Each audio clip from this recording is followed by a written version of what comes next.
ডাকছো কেন? তোমারে দেই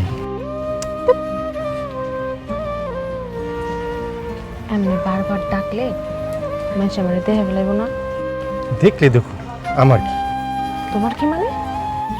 তোমার না দেখলে আমার ভালো লাগে না, তুমি জানো না? আমার না দেখলে মানে ভালো লাগে না, ঢং দেখে বাঁচি না। আমার বাপ যদি আমার দেহে একদম পুঁততে ফেলাইব। আরে তোমার আব্বা কেমনে জানো? আর কিছুই হইব না। আর তুমি আইলি খালি যাই যাই করো, এমন করো কে?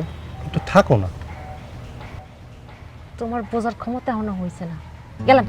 আরে দাঁড়াও, শোনো, কি মাত্রই তো আইসো, একটু থাকো। লজ্জা নাই তোমার? লজ্জা করলে কি প্রেম করা যায়? তোমার আমি বিয়ে করবো না। ও প্রেমিক করে যাও।